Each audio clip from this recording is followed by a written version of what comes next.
Bro உங்க அம்மா அப்பாவை காட்டுங்க, உங்க அம்மா அப்பாவை காட்டுங்கன்னு சொல்லிட்டு நிறைய பேர் கமெண்ட்ல சொல்லியிருக்கீங்க. நான் எங்கள் அம்மா அப்பாவை காட்டுறேன். எல்லாரும் அவங்க அம்மா அப்பாவை நல்லா பத்திரமா பார்த்துங்க. ஏன்னா அவங்க இல்லைன்னா நம்ம இல்லை. நம்ம எவ்வளோ பிரச்சனை இருக்கும், ஆனால் அந்த பிரச்சனையில அம்மா அப்பா விட்டுறாதீங்க. நல்லா வயசானாலும் நல்லா பிரச்சனை இருந்தாலும் அவங்கள விட்டுறாதீங்க. அவங்கள கூடயே வச்சு பார்த்துங்க. கடைசி காலத்தில் நம்ம கூட வச்சு பார்த்துக்கணும்னா நம்மள அதோட கோடி புண்ணியம் எதுவுமே இல்லை. எங்கள் அம்மா அப்பா பற்றி சொல்லணும்னா அவங்க ரொம்ப ஷை டைப்பு. எங்கள் அம்மாவை நான் பார்த்துருப்பீங்க ஒரு 2-3 வீடியோவில். எங்கள் அப்பா இந்த வீடியோ பார்த்துக்க மாட்டீங்க. இப்போ எங்கள் அப்பாவையும் எங்கள் அம்மாவையும் நான் காட்டுறேன்.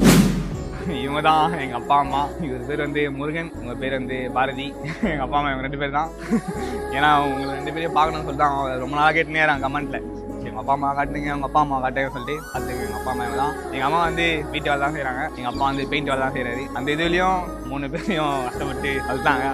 இப்போ தான் கஷ்டம் தெரியுது. இதோட இந்த வீடியோ முடியுது. எங்கள் அம்மா அப்பா பிடிச்சிருந்தா ஒரு ஆட்டை கமெண்ட் பண்ணுங்கள். நெக்ஸ்ட் என்ன பண்ணலாம் கமெண்ட் பண்ணுங்கள். அடுத்த வீடியோவில் பார்ப்போம். பை.